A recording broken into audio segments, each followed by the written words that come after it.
கடந்த சில மாதங்களாக தற்போது முதல்வராக இருக்கக்கூடிய விஜய் மற்றும் அவருடைய மனைவி சங்கீதா இடையேயான விவாகரத்து விவகாரம் தான் ஒட்டுமொத்த தமிழக மக்களிடையேயும் பெரும் அதிர்வலைகளை உண்டாக்கியிருந்தது. இந்த நிலையில பார்த்தீங்கன்னா யாருமே எதிர்பாராத வகையில திடீரென விஜயின் மனைவி சங்கீதா அவர்கள் இந்த விவாகரத்து வழக்கை வாபஸ் பெற்றுக் கொள்கிறேன் அப்படின்னு சொல்லியிருக்காங்க. அதற்கு பின்னாடி அதிர வைக்கக்கூடிய சில முக்கியமான தகவல்கள் வெளியாகி இருக்கின்றது. ஏன், அதாவது இரண்டு பேரும் விவாகரத்து முடிவுல உறுதியாக இருந்தாங்க, திடீரென வழக்கை வாபஸ் பெற காரணம் என்ன, அதற்கு பின்னாடி என்ன நடந்தது, வீடியோ காலில் வந்த விஜயின் மனைவி என்ன நடந்தது, இரண்டு பேருக்குள்ளார வழக்கை வாபஸ் வாங்க காரணம் என்ன அப்படின்ட்டு இந்த விவாகரத்து விவகாரம் பற்றி இதுவரை வெளிவராத பல உண்மைகளை இந்த வீடியோவில் தெளிவா பார்க்க போறோம். கடைசி வரை பாருங்க, எல்லாமே உங்களுக்கு புரியும். அதுக்கு முன்னாடி இரண்டு பேரும் மீண்டும் ஒன்று சேர்ந்து வாழ வேண்டும் அப்படின்னு நினைக்கிறவங்க இந்த வீடியோவுக்கு மறக்காம ஒரு லைக் கொடுத்துக்கோங்க. சரி, வாங்க வீடியோக்குள்ளார போலாம்.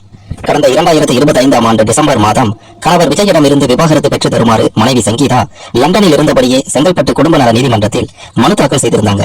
அந்த மனுவில் அவங்க என்ன சொல்லியிருந்தாங்கன்னா, தன்னுடைய கணவர் விஜய்க்கு வேறு ஒரு நடிகையுடன் தொடர்பு இருப்பதாகவும், அவர்கள் இருவரும் அடிக்கடி வெளியே செல்வதாகவும், அவ்வாறு செல்லும் போது இருவரும் சேர்ந்து எடுக்கக்கூடிய புகைப்படத்தை அந்த நடிகை தன்னுடைய சோசியல் மீடியா பக்கத்தில் பதிவிடுவதால் தனது பிள்ளைகளுக்கு அது அவமானத்தை ஏற்படுத்துவதாகவும் சொல்லியிருந்தாங்க. அது மட்டும் இல்லாமல் தனக்கு குடும்ப செலவிற்கு கூட விஜய் பணம் கொடுப்பதில்லை என்றும், காரை பயன்படுத்த கூட அனுமதி இல்லை என்றும், தான் லண்டன் பிரஜை அப்படின்றதுனால தனக்கு இந்தியாவில் சொந்த வீடு இல்லை, எனவே வழக்கு நடைபெறும் வரை தான் இந்தியா வந்தா அவருடைய நீலாங்கரை வீட்டில் தங்க அனுமதிக்க வேண்டும் அப்படின்ற மாதிரி மனம் நொந்து போய் பல விஷயங்களை சொல்லிட்டு இருந்தாங்க. இந்த வழக்கால் விஜய் தேர்தலில் போட்டியிடுவதில் சிக்கல் எழும் அப்படின்ற மாதிரிலாம் கூட சொல்லப்பட்டது. ஆனா விஜய் அவர்கள் எப்படியோ தேர்தலில் போட்டியிட்டு வெற்றியும் பெற்றுவிட்டார். இந்த நிலையில ஏற்கனவே இந்த வழக்கு விசாரணைக்கு வந்தபோது விஜயும் சங்கீதாவும் ஆஜராக நீதிபதி உத்தரவிட்டிருந்தார். ஆனால் இருவரும் ஆஜராகவில்லை. ஆன்லைனில் வீடியோ காலில் ஆஜராகி விளக்கம் அளித்தாங்க. இந்த நிலையில் இந்த வழக்கு மீண்டும் விசாரணைக்கு வந்தது. இந்த நிலையில் தான் தற்போது நீதிபதியிடம் சங்கீதா தான் விவாகரத்து வழக்கை வாபஸ் பெற்றுக் கொள்வதாக சொல்லியிருக்காங்க. இதை ஏற்றுக்கொண்ட நீதிபதி இந்த வழக்கையும் முடித்து வைத்திருக்காங்க. இதற்கு பின்னாடி பார்த்தீங்கன்னா இந்த விவாகரத்து வழக்குக்கு பின்னாடி பல உண்மைகள், பல மர்மங்கள் அடங்கி இருக்கு அப்படின்னு கூட சொல்லலாம். இந்த விவாகரத்து வழக்கானது பார்த்தீங்கன்னா ஆகஸ்ட் 7ஆம் தேதி காலையில 10:50 மணிக்கு விசாரணை நடைபெற்றிருக்கின்றது. சட்டமன்ற கூட்டத்தொடர் நடைபெறுவதால வீடியோ கான்பரன்ஸ் மூலம் விஜயால ஆஜராக முடியாது, அதனால மாற்று தேதி வழங்க வேண்டும் அப்படின்ற மாதிரி முதல்ல விஜய் தரப்பில் கேட்கப்பட்டிருக்கின்றது. ஆனால் சங்கீதா தரப்பு வழக்கறிஞர்கள் வீடியோ கான்பரன்ஸ் விசாரணைக்கு சங்கீதா தயாராக இருப்பதாகவும், அதனால விசாரணையை இன்றே நடத்த வேண்டும் அப்படின்ற மாதிரி கோரிக்கை வச்சிருக்காங்க. நீதிமன்றத்தில் இருந்து அனைவரும் வெளியேற்றப்பட்டு நீதிமன்ற கதவுகளும் அடைக்கப்பட்டது. 10 நிமிடங்களுக்கு மேலாக கதவுகள் அடைக்கப்பட்ட நிலையில சங்கீதாவை வீடியோ கான்பரன்ஸில் கனெக்ட் செய்ய முடியாததால விசாரணை நேரம் குறிப்பிடாமல் ஒத்தி வைக்கப்பட்டிருக்கின்றது. இதனையடுத்து மதியம் 12:20 மணிக்கு மீண்டும் விசாரணை தொடங்கி இருக்கின்றது. அப்போது சங்கீதா தரப்பு வழக்கறிஞர்கள் மற்றும் முதல்வர் விஜய் தரப்பு வழக்கறிஞர்கள் மட்டும் நீதிமன்றத்திற்குள் அனுமதிக்கப்பட்டிருக்காங்க. வழக்கிற்கு சம்பந்தப்படாத அனைவரும் நீதிமன்றத்தில் இருந்து வெளியேற்றப்பட்டிருக்காங்க. இதனையடுத்து வீடியோ கான்பரன்ஸ் மூலமாக சங்கீதா முதல் முறையாக நீதிபதி முன்பு ஆஜராகி தனது தரப்பு வாதத்தை முன்வைத்திருக்காங்க. சுமார் 20 நிமிடங்களாக நடைபெற்ற இந்த வீடியோ கான்பரன்ஸ்ல விசாரணையில 15 நிமிடங்களுக்கு மேலாக சங்கீதா தன்னுடைய தரப்பு வாதத்தை முன்வைத்திருக்காங்க. அதனைத் தொடர்ந்து தனது தரப்பு வாதத்தை முன்வைத்து பேசிய சங்கீதா விவாகரத்து முடிவிலிருந்து பின்வாங்கி இருக்காங்க. அதன்படி தன்னுடைய கணவரும் தமிழக முதல்வருமான விஜயிடமிருந்து விவாகரத்து கேட்டு நீதிமன்றத்தில் தாக்கல் செய்த மனுவை திரும்ப பெற்றிருக்காங்க. கடந்த 3 மாதங்களுக்கு மேலாக பரபரப்பாக பேசப்பட்டு வந்த விஜய் சங்கீதா வழக்கானது முடித்து வைக்கப்பட்டதாக செங்கல்பட்டு குடும்ப நல நீதிமன்றமும் தற்போது அறிவித்திருக்காங்க. விவாகரத்து வழக்கை தாக்கல் செய்த சங்கீதாவே வாபஸ் பெற்றிருக்காங்க. இதனால தற்போதைய நிலையில சட்டப்படி இருவருமே கணவன் மனைவிதான்.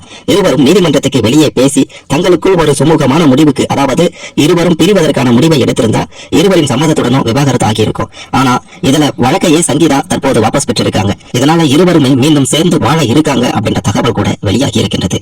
மிக மிக முக்கியமாக அப்படி என்னதான் நடந்தது இந்த விவாகரத்து விவகாரத்துல அப்படின்னு கேட்டீங்கன்னா, ஏன் விவாகரத்து வழக்கை வாபஸ் பெற்றாங்க அப்படின்னா, கடந்த சில தினங்களுக்கு முன்னாடி விஜய் அவர்களுடைய மகன் ஒரு பேட்டி ஒன்றில் என்ன சொல்லியிருந்தார்னா, தன்னுடைய தந்தையின் இந்த வரலாற்று மிக்க வெற்றி பார்த்தீங்கன்னா மிக பெரும் அளவுல மகிழ்ச்சியை கொடுத்திருப்பதோட மக்களுக்காக சேவை செய்யணும் அப்படின்ற எண்ணத்தை அதிகமாக்கி இருக்கின்றது அப்படின்ற மாதிரி தன்னுடைய தந்தையை விட்டுக் கொடுக்காம பேசியிருந்தாரு. இந்த விவாகரத்து வழக்கு தொடங்குவதற்கு முன்னாடி வீடியோ கால்ல பார்த்தீங்கன்னா சில விஷயங்கள் பேசியிருப்பதாகவும் தகவல்கள் வெளியாகி இருக்கின்றது. அதாவது ஆகஸ்ட் 7ஆம் தேதி நீதிபதியிடம் சங்கீதா அவர்கள் ஆஜராகி விளக்கத்தை கொடுப்பதற்கு முன்னாடியே விஜய் மற்றும் சங்கீதா இடையே வீடியோ கால் மூலமாக பார்த்தீங்கன்னா ஒரு பேச்சுவார்த்தை நடந்திருக்கின்றது. அதில் பிள்ளைகளின் நலனுக்காக மட்டுமல்லாம பழைய தவறுகளை எல்லாம் உணர்ந்து அதை மறந்து இருவரும் மீண்டும் சேர்ந்து வாழலாம் அப்படின்ற மாதிரியும் ஒரு முடிவெடுத்திருப்பதாகவுமே தகவல் வெளியானது. அது எல்லாமே உண்மைதான் அப்படின்ற மாதிரி, இல்ல அவங்க மீண்டும் சேர்ந்து வாழ மாட்டாங்க அப்படின்ற மாதிரி சிலர் சொல்லிட்டு இருந்தாங்க.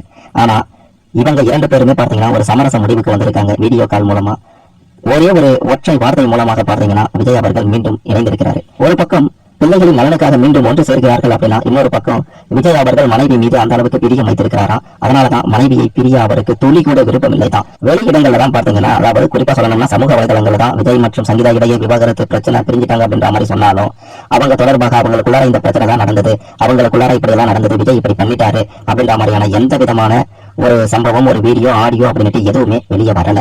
அதையெல்லாம் விட்டுட்டு ஆதாரமே இல்லாம அவர் மீது குற்றம் சுமத்திட்டு இருந்தாங்க. இந்த நிலையில பாத்தீங்கன்னா குடும்பத்துல சின்ன சின்ன பிரச்சனை வர்றது சாதாரண விஷயம் தான். அதையெல்லாம் மறந்து தற்போது மீண்டும் இவங்க ஒன்று சேர்ந்திருக்காங்க.